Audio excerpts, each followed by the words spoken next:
Okay, now we're going to get started. Today we're going to begin our discussion of Passover, Easter, Communion, Last Supper, all these related issues. There's too much material to squeeze into 1 week, so we have 2 weeks of material.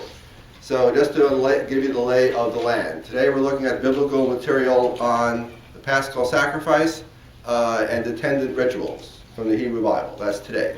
Wednesday we'll be looking at the Jewish Seder, the celebration of Passover in post-biblical Judaism. Next week we'll be looking at the 2 main Christian adaptations of this. One is communion, the ritual of communion, or the Eucharist, and the other is the Christian Pascha, or also Easter. So there's a lot going on here. So we have the biblical legacy splitting off and doing lots of different things. So I'm going to try to keep things straight by focusing in each session on one particular part of that development. Okay, so today we're talking about biblical material on the festival of Passover or Pascha. One word I'm going to use a lot is the word matzah.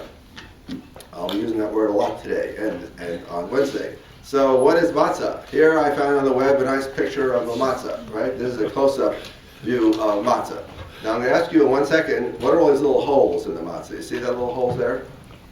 Right? Okay, so here's another matzah close-up. The size of these is around 8 by 10 inches about. I swear as I get older that each year the boxes of matzah get smaller in the usual way of American capitalism. So it's about the size of a loose leaf sheet of paper originally. Now it's a little smaller. That's the square piece of matzah you buy in a box. So the square matzah is made by machine. So the machine has no leftovers anywhere. It's a square sheet. If you make it by hand, then the matzah turns out to be round. Okay, and it's also matzah made by hand is 3-dimensional. It's kind of wavy and curvy, whereas machine matzah is completely flat and smooth. Okay, you bakers in the class, even this handmade matzah, if you look closely, you'll see that line of marks caused by a little gizmo that goes through poking holes in the dough. Why do we poke holes in the matzah dough? Yes? So to keep it from rising? Keep it from rising, correct. The whole point of matzah is that it's not leavened, right? It is bread in the sense that it is flour and water, but it does not rise at all. We don't allow any bacteriological or yeast is a fungus, isn't it? Microbe. It's a microbe. There we go. Thank you. It's a microbe. Okay. Right. We don't allow the little beasties to ferment the dough. So it's very quickly. You slap it together, flour and water, throw it into the oven, right? And also we run little pricks, gizmos in it. Same way you do make pizza dough, right? Pizza dough. So prevent it from rising. So to make sure it does not rise, and make sure the dough is completely baked through. That's why we puncture holes in it. Okay, that's matzah. That's matzah, okay? A circular matzah like this is about the diameter of a foot or so. It's full of pascha, and also matzah. So let's discuss the 2 words for a second. So we begin with the word Pesach, which is the Hebrew way of saying Passover. Pesach. What does that mean? Well, it's usually translated Passover, right? Hence the festival is known as Passover, right? So who passed over what? The angel of death passed over the houses, the angel of death passed over the houses of the Israelites. That's the verb that's used, to pasach. Right, as I note here, it's not clear it really means to pass over, skip or jump maybe to protect. Doesn't mean the angels passed over. Anyway, the philologists debate, but what do we care? There's notes in the JSB on the subject, and for millennia of Jews have called this Passover, so we're not going to change that now. So Pasach then means to skip over, jump over. The angel of death skips over, or the destroyer skips over the houses of the Israelites and does not destroy any of the Israelites. Okay, that's the word Pesach. It refers then to a sacrifice, which I'll discuss in a moment, and to a festival associated with the sacrifice. Let's do the word sacrifice now. What do I mean by sacrifice? What do I mean by sacrifice? Do I mean that your parents made a sacrifice to send you to Harvard? No, that's a metaphorical meaning. I'm here using it in its real meaning. What is a sacrifice? Trust me, I've got 2 kids in college. Trust me, they're making a sacrifice to send you to Harvard. Right? So what does it mean? A lamb. A lamb, right, a lamb or a goat, right? So which is slaughtered, and then the meat is processed in a ritual way and consumed in a ritual way. That's the sacrifice.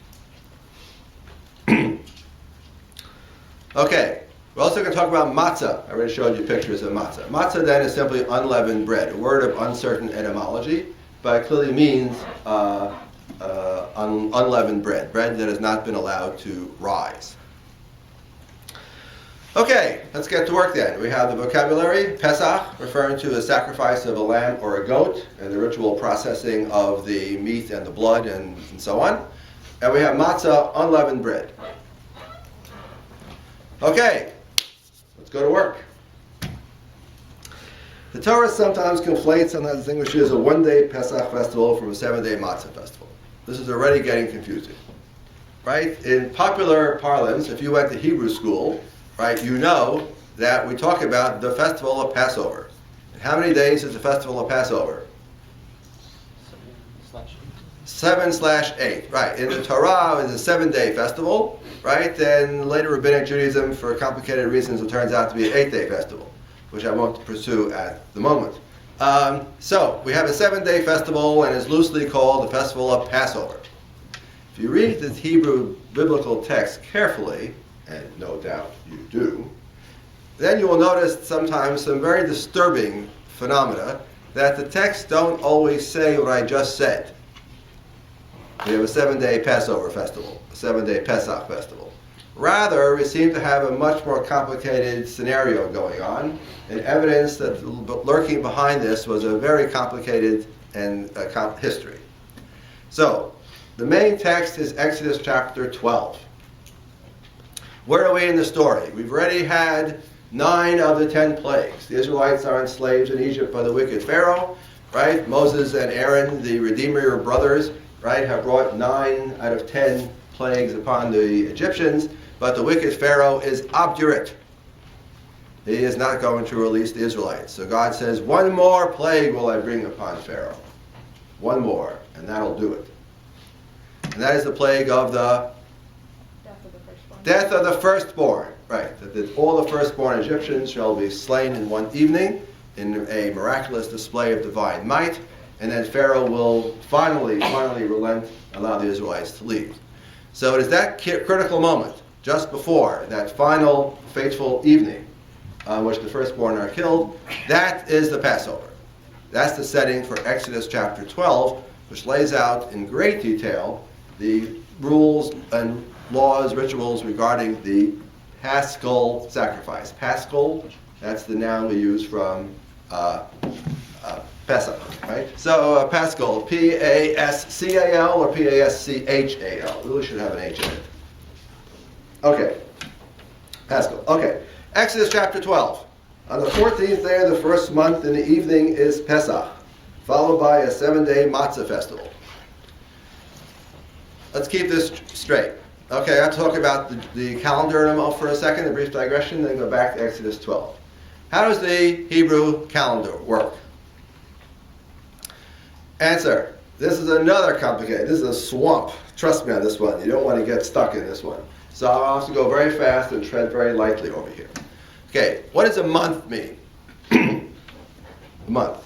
What is a month? Why does our month, January, February, etc., have 29, 30, 31 days?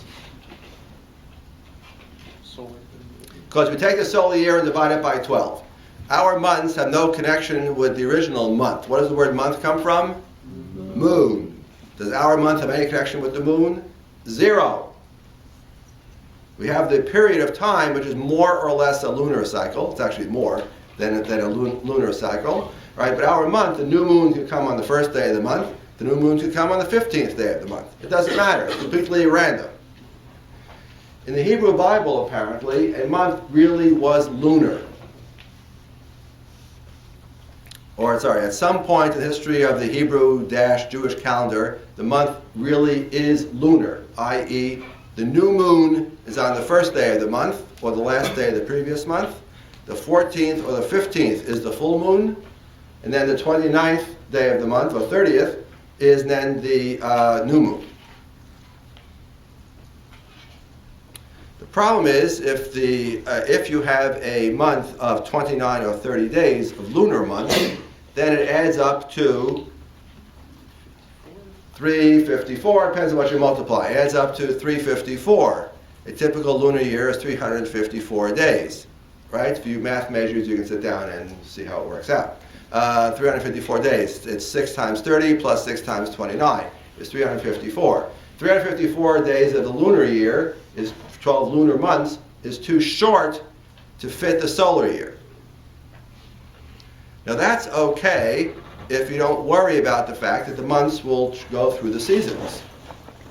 Each year you lose 11 days, so gradually each months will take turns rotating through the agricultural year. However, if you want your month to stay in sync with the season, then you've got to figure out a way to take the lunar month and connect it to the solar year, because the sun determines the seasons. What does it tell us in Exodus chapter 12, verse 1? This is going to be the first month. This is the Paschal sacrifice. The Paschal festival is a spring festival. So the ancient Israelites must have had some way to coordinate a lunar month, which seems to be the word they're using for a month. The word for month in Hebrew means new, the new moon. They have a way to coordinate the month with the solar year. I know how later Jews did it. I don't know how the people in the biblical times did it. We don't know. It's confusing. But later on, they have a way of intercalating, that's the word, intercalating extra days each year so that the 354-day lunar year gets supplemented with some extra days, an extra month. Turns out later on, 7 times out of every 19 years in a cycle, you add an extra month. So that the lunar year and the solar year can be kept in sync. Whether that's the calendar in use in the book of Exodus, I do not know, nor does anybody else. So we have 3 possibilities. A solar year, which is what we have. Solar year, we pay no attention to the moon. A lunar year, which would be simply each month is determined by the moon. 12 months go by, you have a year. You lose 11 days on the calendar, but hey, so what? Then we have a solely lunar calendar. Lunar by the month, solar by the year, so that these stay in sync with each other. Okay? Is that too much information? Then more than you wanted to know about the calendar, right? Our assumption is, that's enough, Shaye, enough. Okay, so it seems then that Passover, the Paschal sacrifice, is to be on the first month, it calls it, the first month of the year, which is in the spring. Cultures divide whether the new year occurs in the spring or the fall. So here we have the first month is in the spring. This is a spring festival, and this to be brought on the 14th day of the first month is the Paschal sacrifice, followed by a 7-day matzah festival on the 15th through the 21st. Next piece of information you need to know. In the later Jewish calendar, and apparently also in the biblical calendar, the Israelite biblical calendar, the day begins the night before. All right, you don't know what that means, you're completely befuddled. Right. What does it mean the day begins the night before? Right, that at dusk, in the evening, we go from one day to the next. We don't do this artificial thing of 12 midnight starts a day. No, a day begins at dusk. Not in the morning, at dusk. So, the 14th day of Nisan, the first month, 14th day of the first month, right? The sun is getting low on the horizon. The Israelites have slaughtered the Paschal lamb on the 14th day. As the sun sinks below the horizon, we now are on the 15th day of the first month, and that's when they eat the Paschal lamb on the 14th into the 15th, into the late afternoon, into the evening, and they need to finish it before midnight. Why? Don't know. That's what it says. Okay, I'll stop here. Questions? This is a key thing. This chronology is going to come back next week to haunt us, so you got to pay attention. Okay, you understand the chronology. 14th day is slaughter of the Paschal lamb. 15th day, which begins the 14th at dusk. 15th begins the 7-day matzah festival. The 14th is the slaughter of the Paschal lamb. Got it? Questions? B, or you look unhappy or upset about something? Well, do we have any idea why you ought not to eat the marrow? No, I have no idea. There are all kinds of ritual prescriptions in Exodus 12. I don't have time to deal with them all. Perhaps in section you could sit down and actually read Exodus 12 slowly and carefully. It is, interesting, that's the word. It's interesting. All kinds of prescriptions there. Okay? No questions? Yes, Yoni. I think David is more qualified to comment on this than me, but I think in the Islamic calendar, you sort of have a non-intercalated lunar calendar, which is why Ramadan falls at a different time. That's correct. So yeah, the Islamic calendar is a good example of people who have a lunar calendar and don't care whether it's coordinated with the seasons. So if you don't care it's coordinated with the seasons, then each year you're going to lose because the lunar year of 12 lunar months is shorter than the solar year. So each year you're going to lose 11 days. The result is that the festivals will rotate their way through the agricultural year. Is that a problem? It's only a problem if your culture demands that they be in sync. If they're not agricultural festivals, then why not? Have Ramadan one year in the spring, and then it'll gradually work its way through the calendar through all the seasons.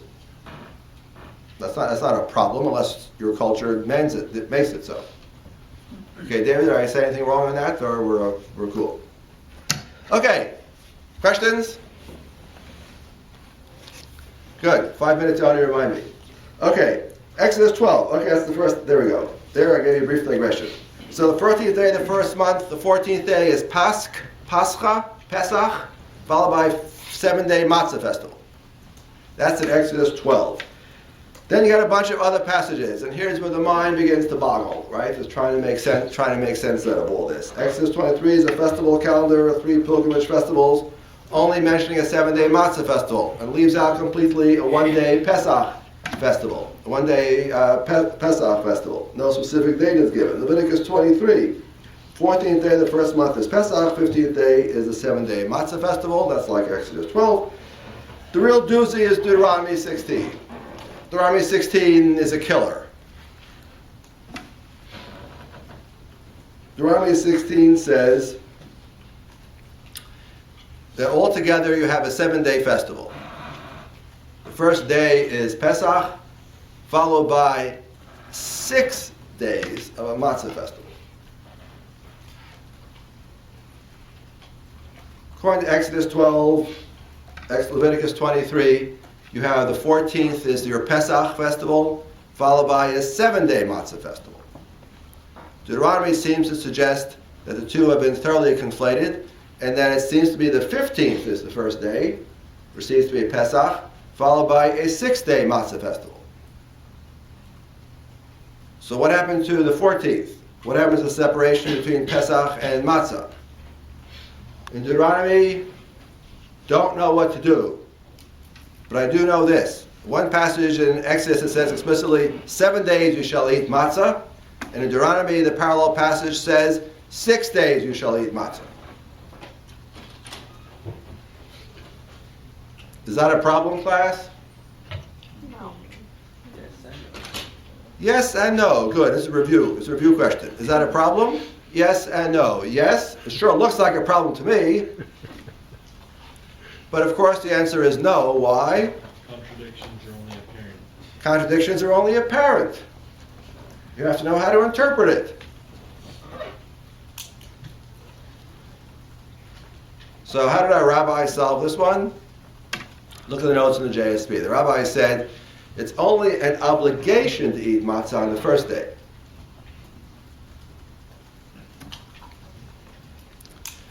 Arguing that 6 days you may eat matzah if you want to eat matzah. You could sit and eat carrots all day. There's no actual obligation to eat matzah as long as you don't eat leavened bread. The only day upon which there's an obligation to actually eat matzah is the first day. Now if you object, that's not what Deuteronomy says though. Shh! Don't be a dudnik. You know what a nudnik is? Someone who asks obnoxious questions like that. But that's not what the text says. Hey, I'm trying to get out of a jam. Give me a break. I got a tough problem. Anyway, so look at the notes. Look at the notes in the JSB. As I say in my bullet point, these variations show the inevitability of exegesis. Just as you shall not do any manner of work on the seventh day, shows it must have had some way of explaining it. It's just too vague. It's too obscure. Here's a good example where it's not vague at all. It's too specific. I got a problem. I have a contradiction. I got to resolve it somehow. Okay. So, modern scholars argue that we have here a conflation of two originally separate festivals.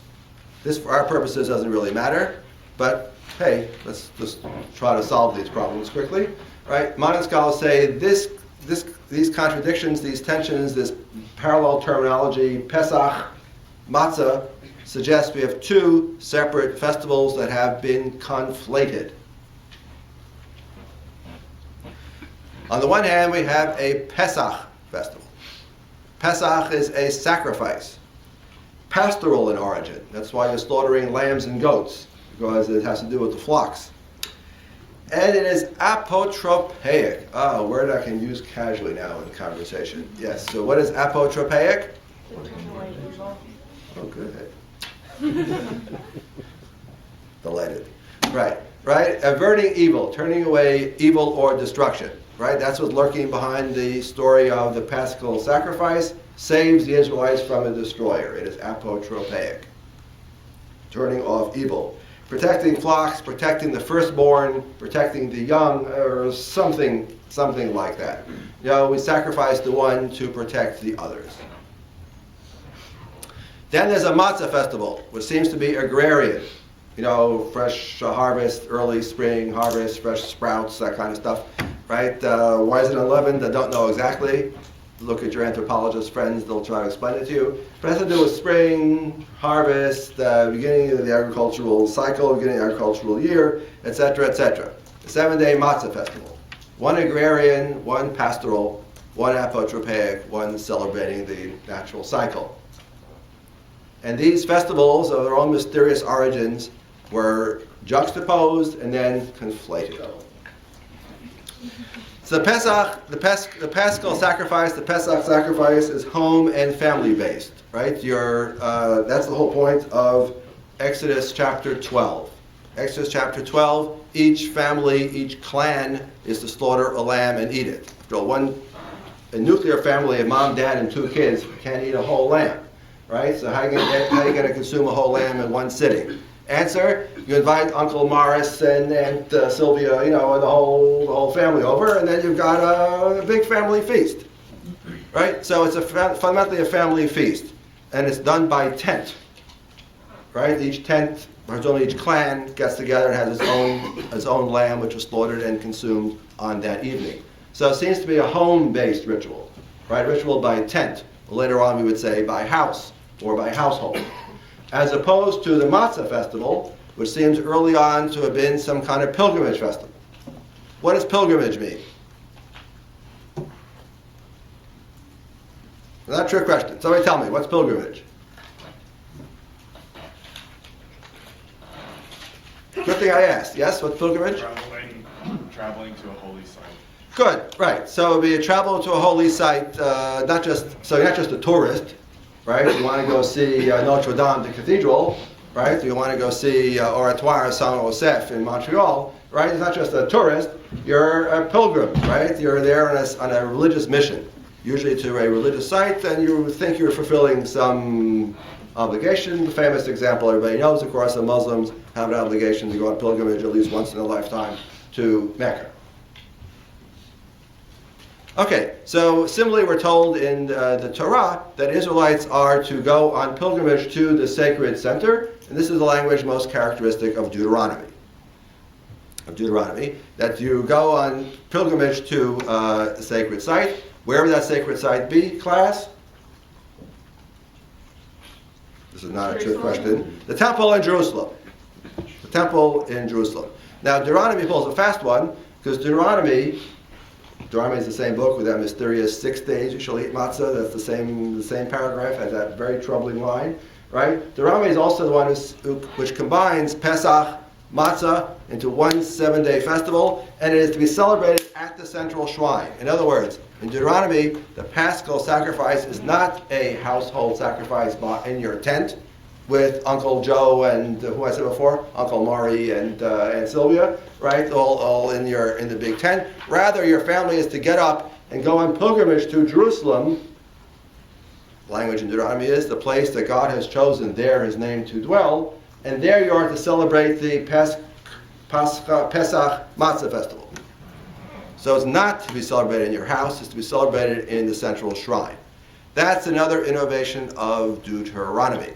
But originally we think the Pesach was at your tent, Matzah was a pilgrimage festival, and then things gradually get combined. Last and not least, both of these get historicized, we associate the Exodus from Egypt.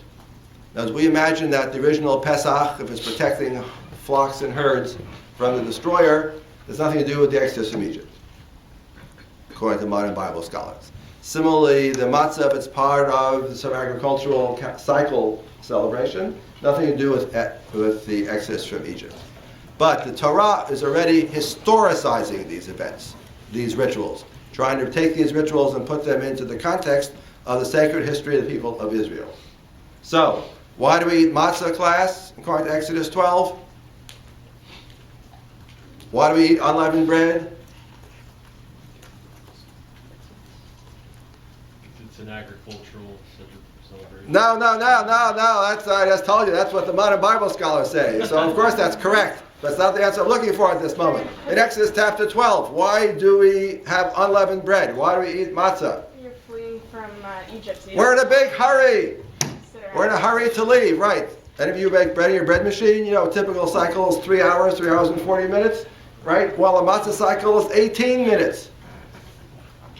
From beginning to end is only 18 minutes to get into the oven, and then it comes out in 5 minutes, and you're done. If you're in a hurry, matzah is for you. So according to Exodus 12, it's historicizing it. I'll tell you why we eat unleavened bread, because our ancestors were in a terrible rush to get out of Egypt. They didn't have time for the 3-hour bread cycle. Similarly, why do we slaughter the Paschal lamb? According to Exodus 12, Because you need that lamb to put on your doorpost. So. because we need the blood. The point of the Paschal lamb is to give us the blood. As anybody knows who reads the book of Leviticus, and we'll talk about this in a couple of weeks, right? The key stuff of sacrificial ritual in ancient Israel is the blood. Because the life is in the blood, as it says in Leviticus 17. So what you do with the blood is what distinguishes, even in Deuteronomy, is what distinguishes sacred slaughter from profane slaughter. Okay, I'm a little ahead of myself there. Okay, but it's the blood. What do we Israelites do with the blood in Egypt? Put it on the doorposts. Put it on the doorposts. Why do we put it on the doorposts? Because that is what keeps the destroyer at bay. Right? That's why the destroyer passes over the houses of the Israelites and directs his maleficent attention to the houses of the Egyptians. So here again, Exodus 12 is historicizing this ritual, historicizing the whole Paschal sacrifice, right? By putting it into part and parcel of the sacred story of the Israelites leaving Egypt. We modern scholars, respectfully, well, usually not respectfully at all, we modern scholars, right, suggest that this is a secondary interpretation of what had been earlier rituals, which the narrator of Exodus 12 was trying to bring into the sacred calendar of Israel. Feel free to accept that explanation. Feel free to reject it. I have no money invested in this explanation, right? Feel free to say this is modern Bible scholars making all this stuff up, and you're not entirely wrong if that is your opinion, right? However, I'm duty bound, due diligence. I gotta say what people out there think. If you want to get a PhD, this is what you have to believe. Too bad Hillary's not here. She gets a PhD in Hebrew Bible. We would just test to make sure that this is right. They didn't get it wrong. Okay. Questions on this? This is a big point. Okay. Understand the difference between what the text says and what we moderns think is the truth lurking behind the text.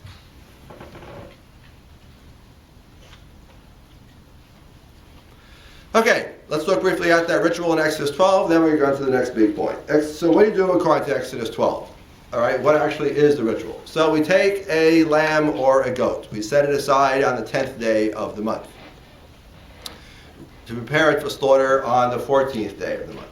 The 14th day of the month, remember that again, it's 14th day in the afternoon, 14th day of the month, we slaughter that lamb or goat. We usually use the phrase paschal lamb, so I'll just say lamb, but the text is explicit, it could be a goat also. It doesn't easily be a goat, but we'll say lamb. All right, so you take the lamb, you slaughter the lamb, the blood is taken and then processed in a specific way, daubed on the doorposts of your habitations, right? The lamb is then roasted over fire. There's some disagreement also between Deuteronomy and Exodus about how you cook it, but I can't do everything here. Okay, so but read the notes in the JSB. Right, so you roast the paschal lamb, right? And then in the evening, what do? You and Uncle Joe and Aunt Flo and everybody else, you get together and you have a big family feast and you consume the entire paschal lamb. Again, you're in a hurry because you're about to leave Egypt, so the whole thing has to be finished before midnight. Before midnight, you may not eat any of it past midnight. Don't break any of the bones. Why? Don't know. Don't break any of the bones. Other series of instructions. And then you are to eat it in a state of readiness. Ready to leave Egypt at a moment's notice. So, in other words, you have a meal. It's supper. Roast lamb, anyone? Shawarma, that's what it is. It's shawarma. If you don't know what shawarma is, walk down any street in the modern Middle East, and you'll see shawarma right to your left. It's the meat on a spit, you've seen it. Okay, back to where we are.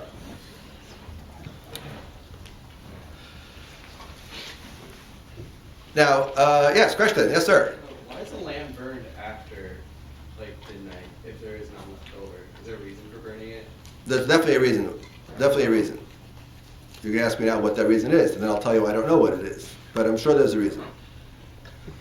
But in context, it would suggest because the Israelites are in a hurry to leave, so they can't dawdle. So you have an instruction, you got to be finished eating, put away all your utensils, get ready to go by midnight. What happens at midnight? The destroyer comes around. The destroyer comes around and kills the firstborn of the Egyptians. There's a mighty cry that rises in Egypt. There's a mighty yell as the firstborn everywhere, from the firstborn of Pharaoh in the palace to the firstborn in the jailhouse, right? They all drop dead, cut down by the destroyer. And then Pharaoh and the Egyptians come to the Israelites and say, leave, please, get out, leave, just leave us alone, go already. So you have to be ready. Then is not the time to start packing. That's the story in Exodus 12. Now, of these rituals which carry forward the history of Judaism, I'm assuming that Exodus 12 is giving us rituals that the author regards as normative, right? This is how we observe the Paschal lamb sacrifice, the Pesach, and we do it this way because this is how our ancestors in Egypt did it. However, at some point, not all these things carry forward the history of Judaism. The most striking one that does not carry forward is the blood manipulation. Later on, when the Israelites are settled in the land of Israel, and there's a temple in Jerusalem, and they are in fact, Pesach is turned into a 7-day plus the 14th pilgrimage festival. As far as we know, they slaughter the Paschal lamb, and they bring the blood and pour it at the base of the altar. And then it's roasted anywhere in Jerusalem.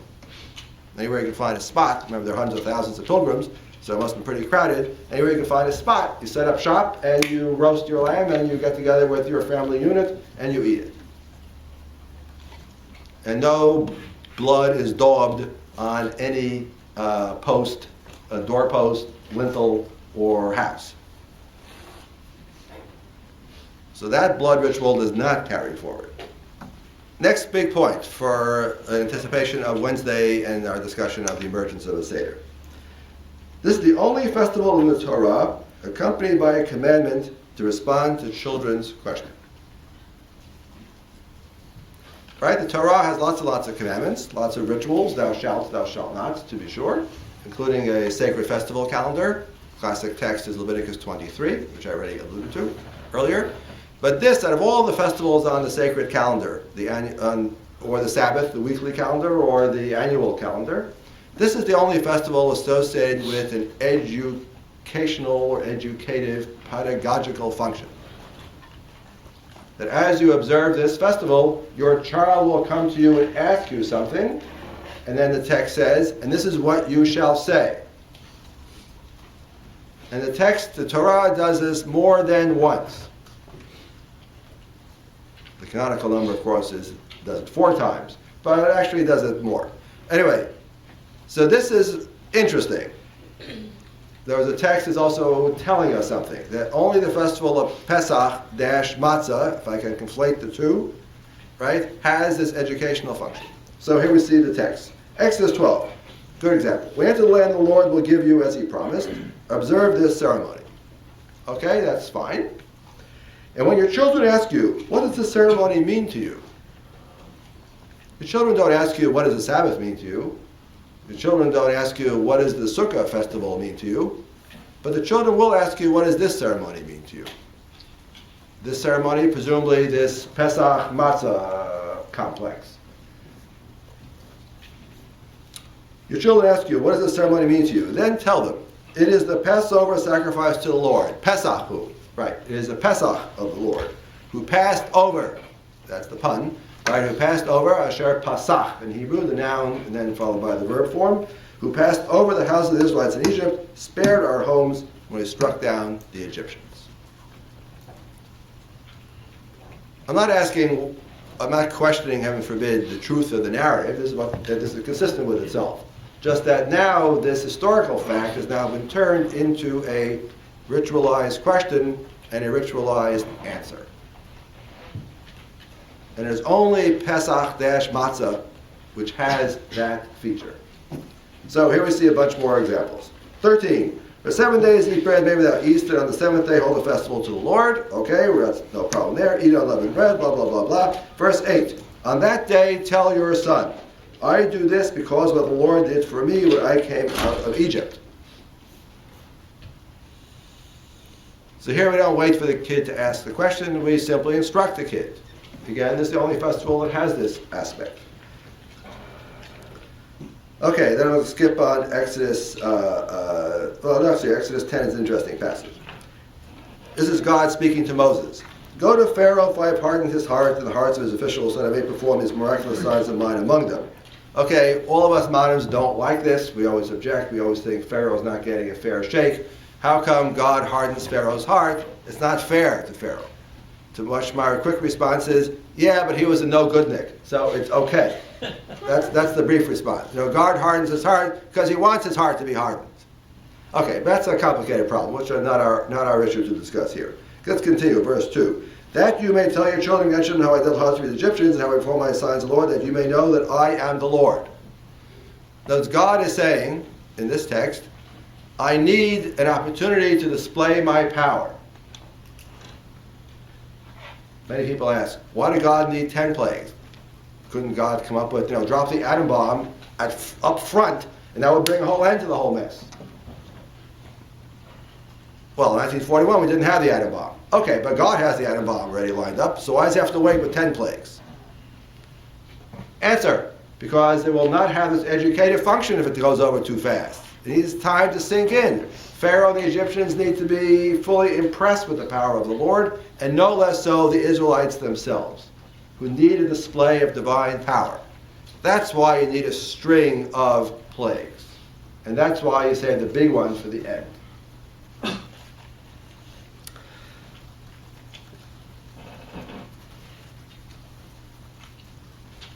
Okay, and then we have in Exodus 13, Deuteronomy 6. Okay, presumably is out of these passages in the Torah, which associate Pesach, the redemption from Egypt, Pesach - Matzah, associate that festival with this educative function, with this ritualized question followed by a ritualized reply.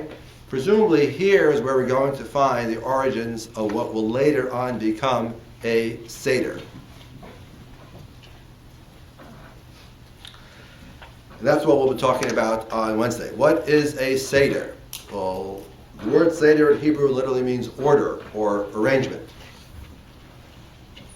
So in other words, it's a script. Everything is laid out. It is just prescribed and described. So what is a Seder? So here's my definition of a Seder. I admit not very elegant, but I think it gets the job done. A Seder is a meal eaten and a ritual performed on the first night of Passover. When's the first night of Passover, class? 15. The 14th day into dusk into the 15th. Got it? I'm telling you, keep this straight for next week. You're going to need it. Right. The 14th day at dusk turns into the 15th. That's the first night of what we now call the 7-day Pesach Matzah festival. So, that's a meal eaten and ritual performed on that night. Why am I so careful on the chronology? You'll see. It has to do with Jesus. You'll see. On the first night in the Gospel of John. That's next week. On the first night of Passover, consisting of symbolic food and real food. Right? You eat a big meal. Ritualized gestures and ritualized speech. What are ritualized gestures? This is the matzah. This is the bitter herbs. And various Jewish communities have all kinds of ritualized gestures as far as they're customary. And ritualized speech. Question and reply, but it's not so much a free-flowing. The Seder is it's scripted. It's scripted. Questions, answers, benedictions, praise, scriptural exegesis, narrative. And that whole kit and caboodle is what we mean by the Seder. The scripted meal, the scripturalized talking, the scripturalized speech, the scripturalized prayer, it's all scripted. And the book that we use is the book we call the Haggadah, which I'll come back to, of course, on Wednesday. Anyway, this is the big question, class, and with this I will conclude. Do you see a Seder, as defined here in this rather inelegant but rather full definition? Do you see a Seder in the Torah texts? Now I've given you on the handout, on all those bullet points, I have given you all of the relevant Torah texts. I'm not hiding anything from you. You don't have to worry that I got one up my sleeve somewhere that I'll pull out and surprise you. No. I've done due diligence here. I've given you all the relevant Torah texts. When your child asks you, this is what you should say, instruct your child. When they ask you, what does this mean? This is what you would say. Tell them how the mighty hand of the Lord took us out of Egypt, blah, blah. I'm giving you all the texts. Do you see a Seder in those texts? No. The answer has to be no.